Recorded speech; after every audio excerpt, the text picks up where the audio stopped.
This is CBN NewsWatch. Thanks for joining us for CBN NewsWatch. I'm Mark Martin. Voter turnout could make all the difference tomorrow with close races in both the House and Senate.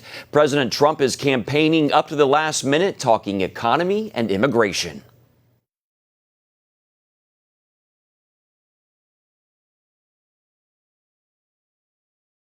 We can talk about the economy, but the fact is we know how well we're doing with the economy, and we have to solve problems. Democrats are openly encouraging millions of illegal aliens to break our laws, violate our sovereignty, overrun our borders. So far, early voting has been heavy, and right now in California, it is even favoring the Republicans in key races. However, analysts say it's still early and there's much more voting ahead. Joining us now to discuss the vote is Jenna Ellis. She's the Director of Policy with the James Dobson Family Institute. Jenna, what can you tell us about early voting across the country? Well, already the polls are showing that there are record turnouts in over 22 states, and Texas in particular. That Senate race between Beto O'Rourke and Ted Cruz has been one that has gained national attention. But what I think we're seeing primarily, Mark, is that so many of the people who were hesitant on the Republican, the evangelical, the conservative side, who thought about maybe either voting third party or abstaining and not even voting at all, are coming out and are saying, you know what, this is so important. We are getting to the polls. We're making sure to have our voices heard because they saw the impact of the 2016 election. So I'm very encouraged that we're seeing such a record number here in 2018. Your organization has had a Get Out the Vote initiative going across the nation. What are your folks seeing? Can you elaborate a little bit more as they rally the voters? Yeah, so Dr.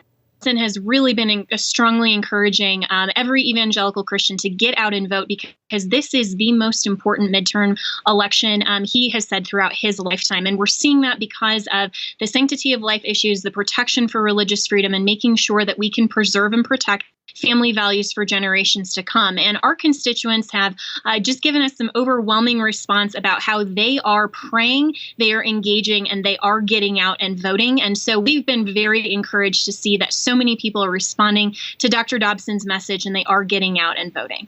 What are your thoughts on the polls, the blue wave, and Democrats possibly taking the House? That is a potential possibility, and I think that that's why the James Dobson Family Institute and other evangelical organizations have so strongly encouraged evangelicals to get out and vote. I wrote a blog for our Dobson Policy Center website. You can find that at dobsonfamilyinstitute.com, talking about why Christians have a moral duty to vote. And so there is the possibility that the Democrats will take back the House. And if that happens, we'll not only see a change in leadership, but we'll also see just a complete halt in the great strides that this particular administration has made for issues like religious freedom, for parental rights, for the sanctity of life, and for so many things that really fundamentally go to the heart of why America is such a wonderful country to live in. And so we're going to see, if that does happen, so many things over the next 2 years that not only will be halted, but then the focus from the Democrats is going to be on impeaching President Trump, potentially impeaching Justice Kavanaugh with absolutely no legal basis, and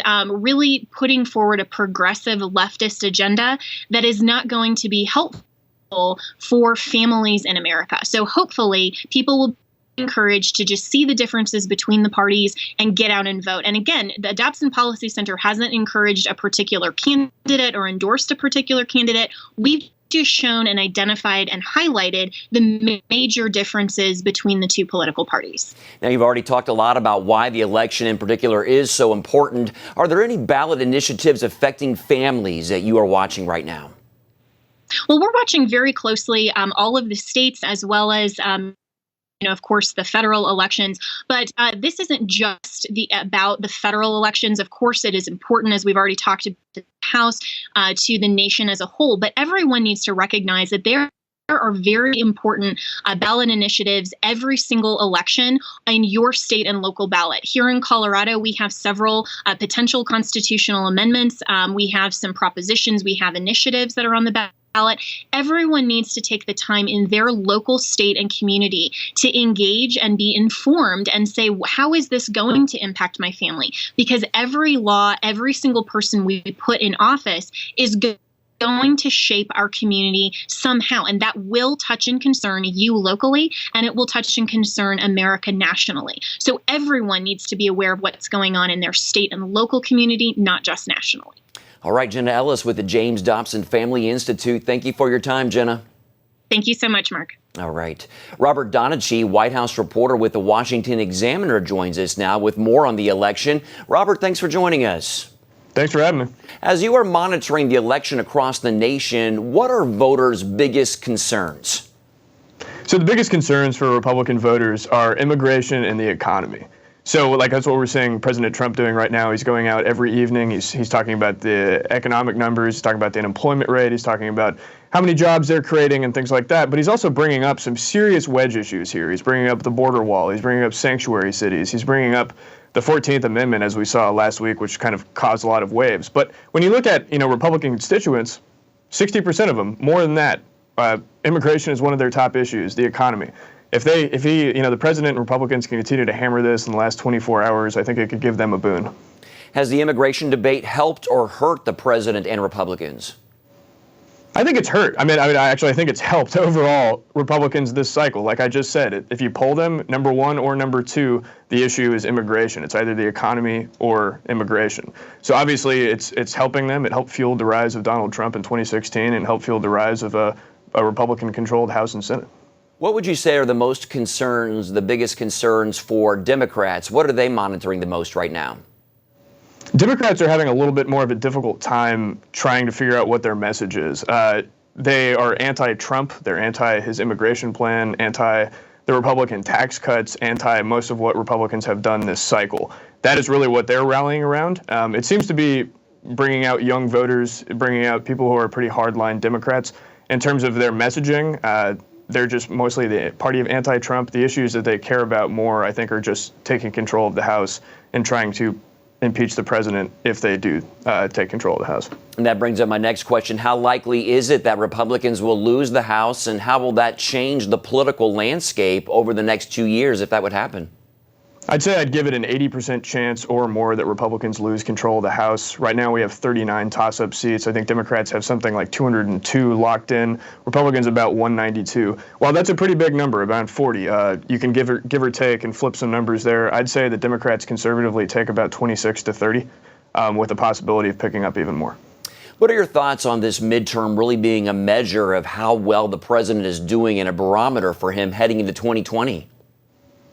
Yeah, so that's a big question. The president said today on a call with reporters and actually Americans who could dial in that this is a referendum on his presidency. At least that's what the media wants it to make it out to be.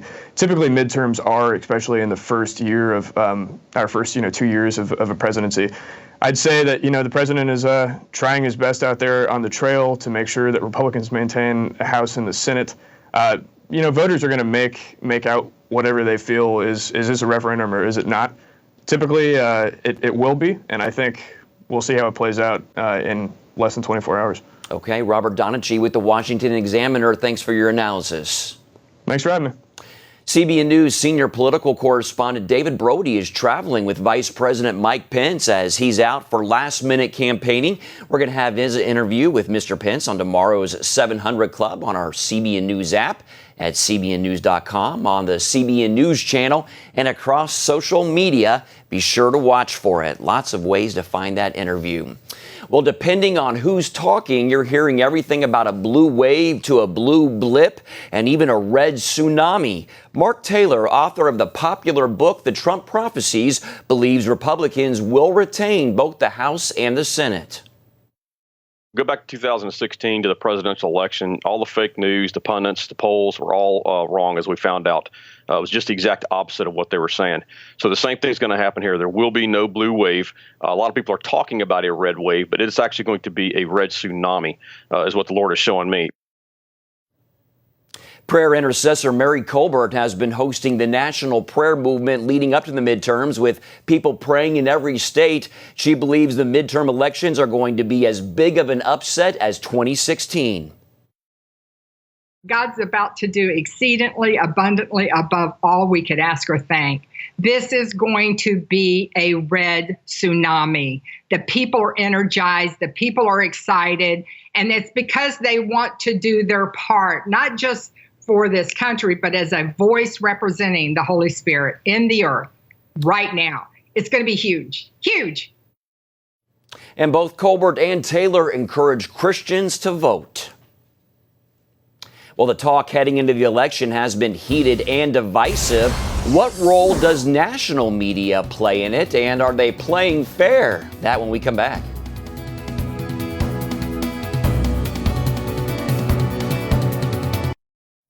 Welcome back. Another big issue that drives voters to the polls is the economy and jobs. Andrew Root with Regent University School of Business joins us now to talk about this important voter issue. Welcome, Andrew. Thank you, Mike. I appreciate it. Yeah, thanks for your time. First of all, how strong is the economy really, and how much of that is a credit to President Trump? Great questions. The economy is very strong by any measure. Unemployment, job growth, income growth, productivity. Any measure you want to look at right now, the economy is strong. Exceptions might be in housing where things are a little bit softer. Most of that credit versus what we saw in the prior 8 years does need to go to the president.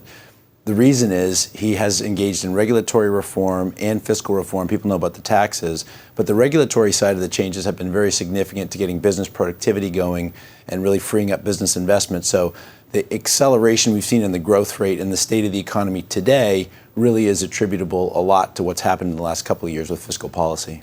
What sways people more in an election year, a good economy or a bad economy? Yeah, I think it's clearly a bad economy.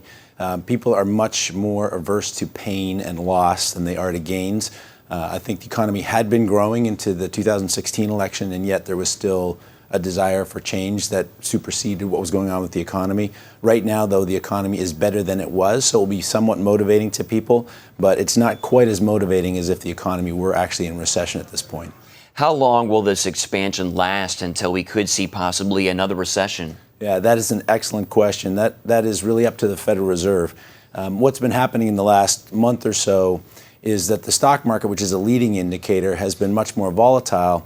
The reason it's been much more volatile is that people are concerned that the Federal Reserve will raise interest rates too far.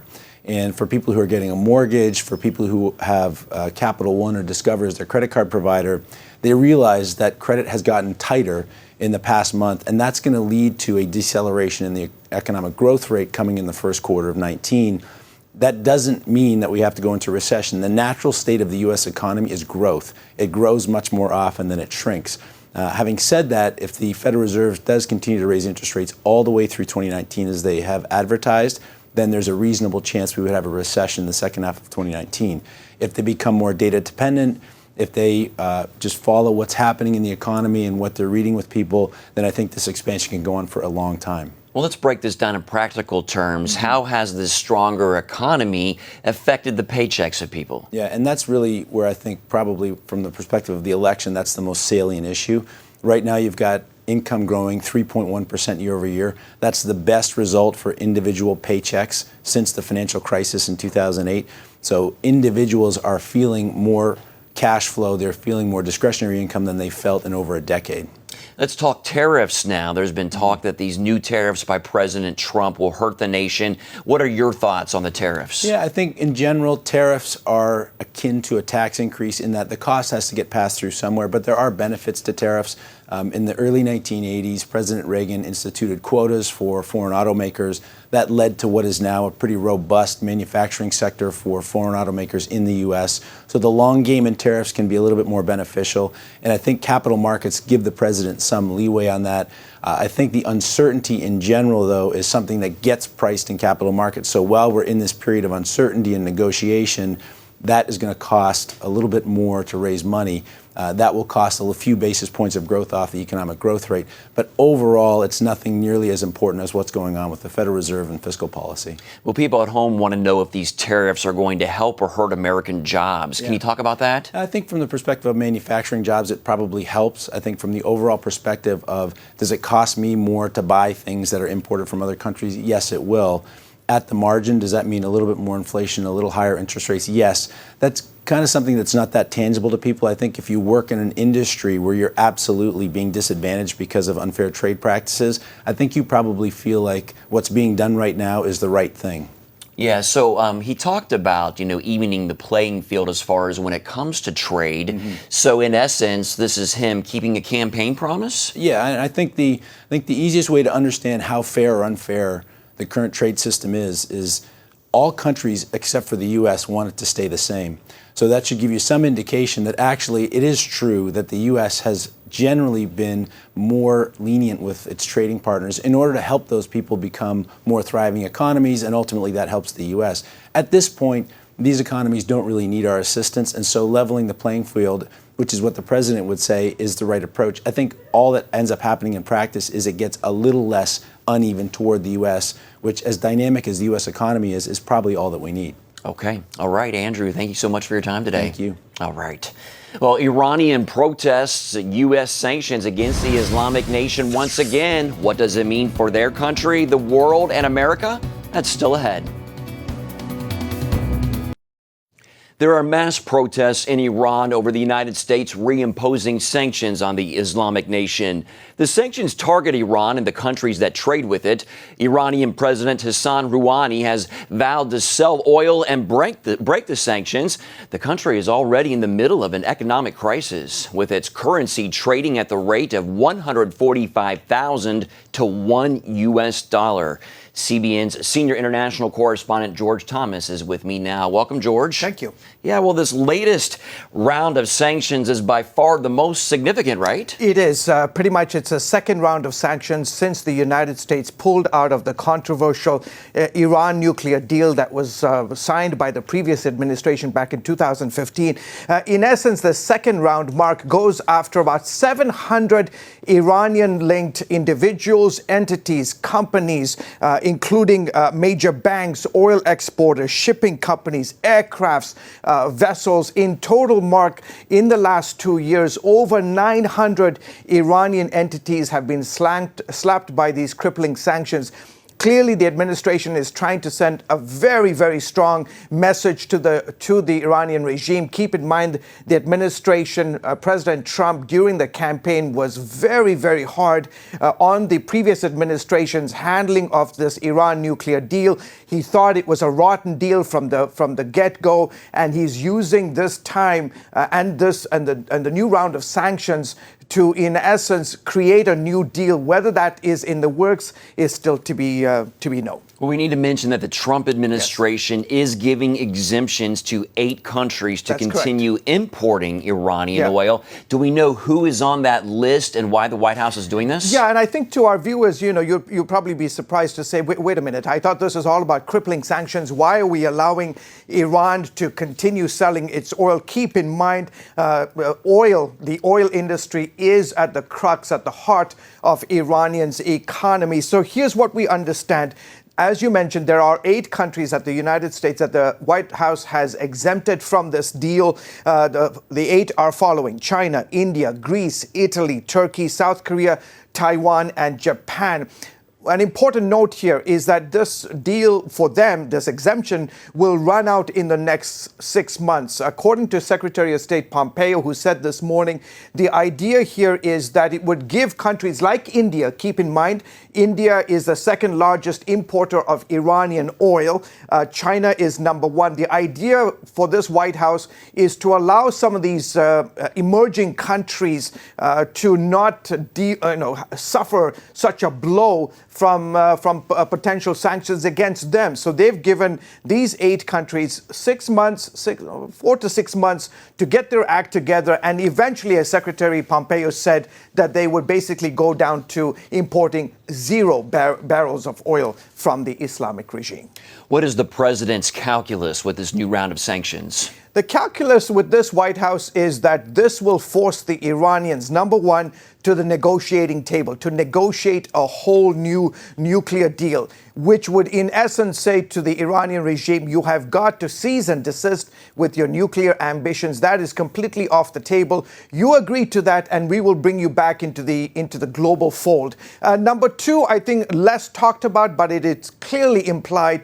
This particular White House wants a regime change, wants a new leadership in the government. Whether that's going to happen is very, very doubtful. Keep in mind, we are celebrating 39 years, November 4th, 1979, when Iranian Muslims, radical Muslims, took over our U.S. embassy in downtown Tehran, and they have basically survived over the last 40 years with all of the economic pressure, political, military pressure on this country. They have survived 40 years later, and there is no indication that the ruling Ayatollahs are going to any time exit the stage. Well, what has been the reaction in Iran overall? Well, I mean, they are feeling the pinch. There is no doubt about it. On the streets of Tehran, people are feeling the squeeze. Everything from transportation, food, medical costs, everything has gone up, double, sometimes in triple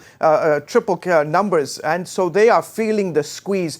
The United States is very clear. The administration is very clear. Our enemy, we're not targeting the Iranian people. We are going after the regime. We want the regime to reform, as Secretary Pompeo said, that the pressure will be relentless, his words, and will continue until, quote, the revolutionary course by the Islamic regime is put to an end. All right. Thank you, George, our senior international correspondent, George Thomas. Thanks as always. You're welcome, sir. Well, coming up, a poignant encounter for Prince Harry and a young boy.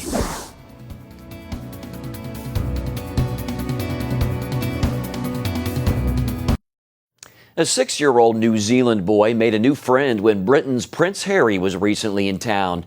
As the prince walked along the Auckland Viaduct Harbor, the little boy handed him a letter. The boy's grandmother told Harry that the child had lost his mother, just as Prince Harry lost his own mom when he was just 12 years old. Prince Harry stopped to talk with the boy, assuring him his life would be just fine and adding, "I made it to 34 years old and life is great." That's a great interaction there. You can find more of our exclusive coverage of the issues you care about most at cbnnews.com and tell us what you think about the stories you've seen here. You can do that by emailing newswatch@cbn.com or talk to us on Facebook, Twitter, and Instagram. Hope you'll join us next time. Have a great day.